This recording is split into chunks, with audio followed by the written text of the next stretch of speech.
and welcome to my channel.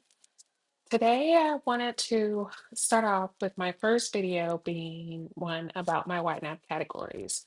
I would love, love, love to do a budget with me, but it's not payday yet. And so this way I could record a video while I still have momentum before I get discouraged and still have content that goes out until payday, which will happen in a few days. So this is my YNAB budget. If you're not familiar with YNAB, it stands for You Need a Budget. It's a budgeting software. You can sign up with a 34, is it 30? I think it's a 30-day free trial to get you started. And then from then, you can either subscribe monthly or annually. I believe they have a monthly option. I signed up for the annual subscription just because it was more cost effective. And YNAB is a really good app in that if you decide part of the way in that it's not for you, you can cancel and they'll refund you the overage. So it's not a heavy commitment if you want to use it for 3 months, you pay for an annual subscription and you decide it's not for you. So with that being said, I'm going to jump into my categories and just talk about them, do a little overview just so that we get things set up for the upcoming budget with me. So a lot of these categories are new categories. I will collapse all of these to go over the main category groups. I have priorities, life, credit card payments, fixed expenses, annual expenses, and flex expenses. So this budget covers all of my expenses for the month. Under priorities, I put categories that I wasn't sure where else they would go within my budget, but they're things that are important to me that I want to have visibility into. So my first category is tithe. In this category, I set aside 10% of my take-home income each paycheck.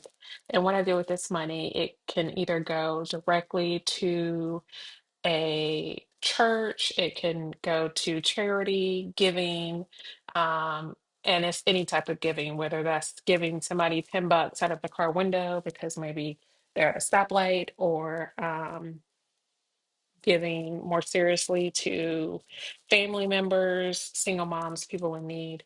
I use this tithe category for that type of giving. The next category is job replacement. This category used to be titled emergency fund. That $1,000 is an arbitrary number, kind of like a initial step of what I would like to get to. Ideally, I would like to have 3 to 6 months of income in this fund, but I'm just not there yet. When I first started YNAB, which I believe I started in November of 2023, I did already have an emergency fund.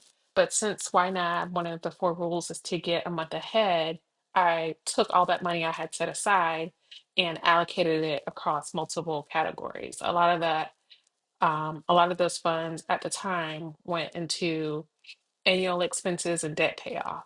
And so, um, ideally, I would like to have just an extra cushion in case something was to happen with my employer, just, to have additional money if it was needed.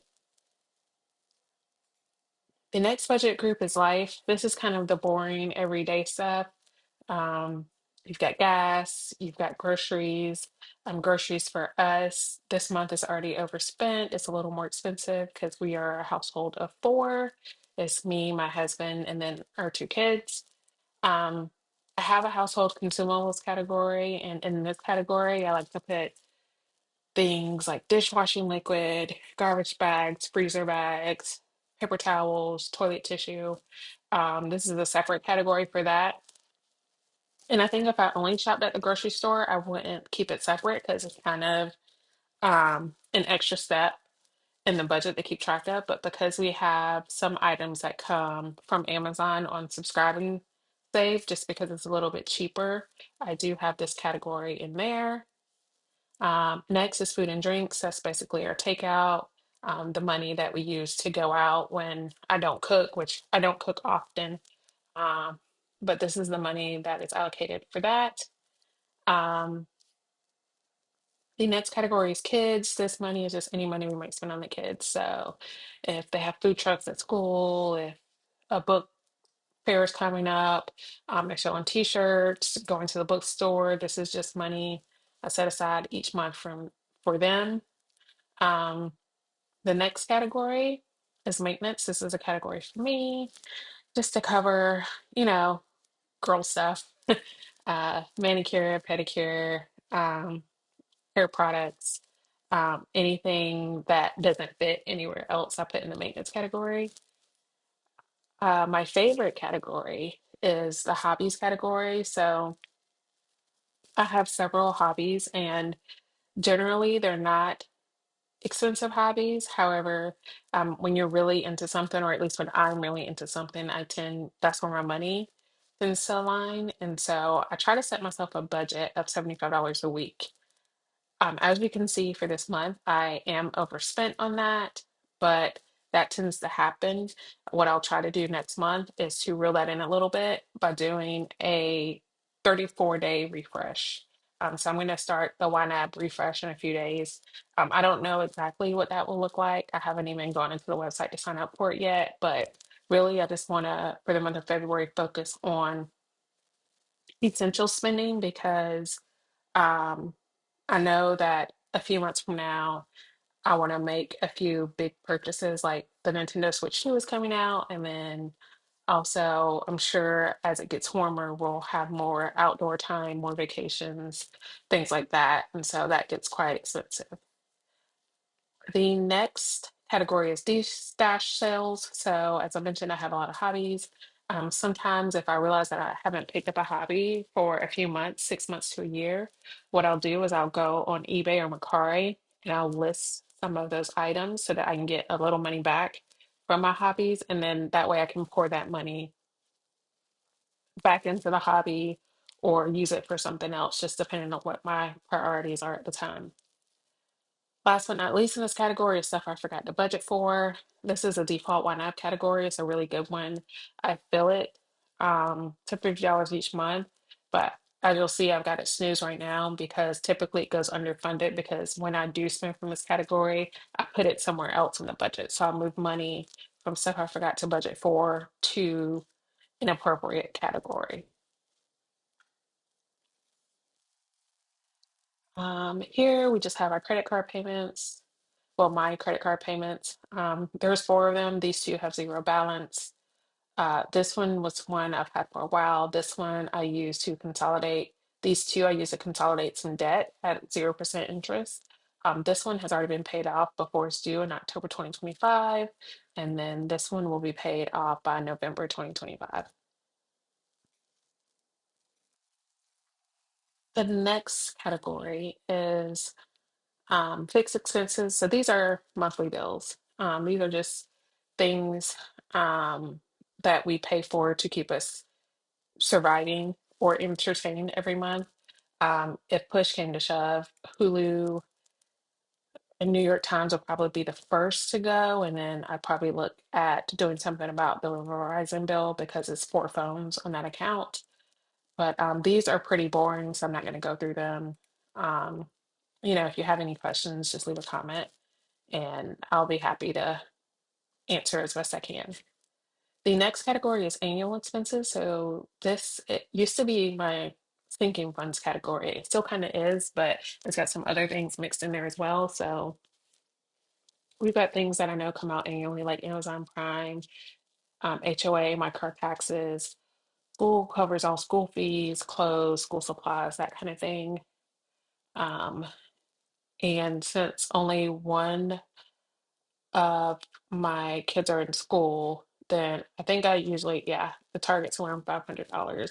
And that seems to do pretty good for the most part. I probably need to adjust it up a little bit, but I just haven't bothered to do that. If we go over in this category, I usually try to cash flow it at the time. This is the funds for my YNAB description, car tires. I have a newer car. However, that did not stop me from getting a nail in the tire a few weeks ago. So I have this category for instances like that. I just want to make sure that was something to happen, we have money there. I have money there. Um, and also, you know, I will also use this category for other things like oil changes and things like that. Right now, my car is barely still under warranty. So I might be able to get one more oil change for free, and then from there on, I have to start paying for oil changes. Um, Also, we have clothes, target of $30 each month. This is not a priority for me. However, when things wear out, I do replace them, or if my daughter needs something, a lot of this money ends up going to one-off things that she needs. Gifts, these are gifts, like unaccounted for gifts. So you'll see under the expenses that I have some gift categories like Mother's Day, holidays, Christmas. um, this category is kind of like a general gifts category in case I forget anything or if I feel extra generous. Also, like if there's an event we have to go to, like if one of my nieces has something at school or they come over and we get takeout, I may kind of put uh, that expense under gifts just because it was something unplanned for. And last but not least, is a home maintenance category. And this is for things like HVAC maintenance and just different things that could happen around the house, that's not accounted for in some of these other areas. And then my last major category group is flex expenses. I put I created this because these are things that if the budget was really tight, these are some of the first things to go because while it's great to be able to save for these things, um, they're not absolutely necessary. So these first three are really just memberships, that are primarily solely for me, like my Books a Million, Mobilism, where I download books, and Nintendo Online, which is a family subscription, but we don't use it as much, but my mom still uses it, so I continue to keep it active. And then you've got a lot of holiday expenses. So Thanksgiving, Christmas, Mother's Day, Father's Day, and birthdays. These are all pretty major expenses where I tend to spend a lot of money. And so I try to buffer these a little bit. I do get a bonus from work around Thanksgiving time. And so these are a little lower than they would be if I had to save for it throughout the year. So Thanksgiving, I probably at cash flow an extra 200 to $300 there each year. And then Christmas, I probably add an extra 500 to the 1,000 that I save in here. And a lot of these categories, I don't know if they're typical or normal, but I'm a giver by nature. And so I really like to spend money on gifts, um, because I know I enjoy getting gifts. So that's why they may be higher than normal. Same with Mother's Day, birthday, and Father's Day. And birthdays, this birthdays is specifically for the members of the household. So if someone else had a birthday coming up, that was outside of the household, that money would come from the gifts category. Here we have vacation, which I know a lot of people like to travel. I'm pretty much a homebody just because it's where all my stuff is. But I do have a vacation fund. I was hoping that having it on here would motivate me to fund it, but I just haven't gotten there yet. It's just not as much of a priority for me. Next, we have medical.